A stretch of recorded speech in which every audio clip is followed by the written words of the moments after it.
சென்னை பூந்தமல்லி அருகே தனியார் கல்லூரி பேருந்து சாலையில் சென்ற 5 வாகனங்கள் மீது அடுத்தடுத்து மோதியதால் பரபரப்பு ஏற்பட்டுள்ளது. விபத்து குறித்தான கூடுதல் விவரங்களுடன் இணைகிறார் எமது செய்தியாளர் சதீஷ்.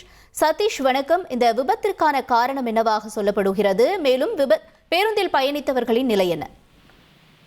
குன்றத்தூர் அடுத்த சோமங்கலம் பகுதியில் தனியாருக்கு சொந்தமான கல்லூரி செயல்பட்டு வருகிறது. இந்த கல்லூரி பயிலக்கூடிய மாணவர்கள் கல்லூரிக்கு சொந்தமான தனியார் பேருந்தில் இன்று வழக்கம் போல் கல்லூரிக்கு சென்று கொண்டிருந்த நிலையில் பேருந்தை டிரைவர் சதீஷ் ஓட்டிக்கொண்டு சென்று கொண்டிருந்தார். பூந்தமல்லி அடுத்த குமணஞ்சாவடி அருகே சென்று கொண்டிருந்த போது டிரைவரின் கட்டுப்பாட்டை இழந்த தனியார் கல்லூரி பேருந்து சாலையின் முன்பகுதியில் சென்று கொண்டிருந்த வேன், கார், இருசக்கர உள்ளிட்ட அடுத்தடுத்த 5 வாகனங்கள் மீது மோதியதில் தனியார் பேருந்தும் வாகனங்களும் சேதமடைந்தது. இதில் அந்த சாலையில் திரும்புவதற்காக தந்தையுடன் நின்று மோட்டார் சைக்கிள் அமர்ந்து கொண்டிருந்த ரோஹித் குமார் என்ற 15 வயது சிறுவனுக்கு தலையில் பலத்த காயம் ஏற்பட்டு தனியார் மருத்துவமனையில் சிகிச்சைக்காக அனுமதிக்கப்பட்டு வருகிறார்.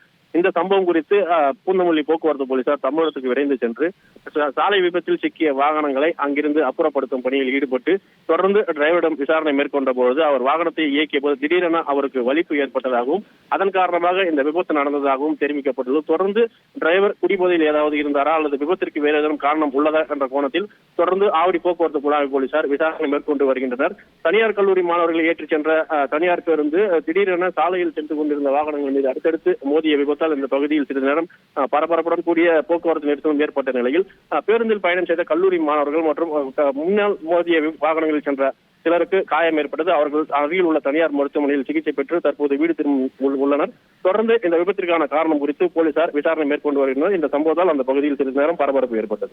விவரங்களுக்கு நன்றி சதீஷ்குமார். செய்திகளை உடனுக்குடன் தெரிந்து கொள்ள உடனே சப்ஸ்கிரைப் பண்ணுங்க.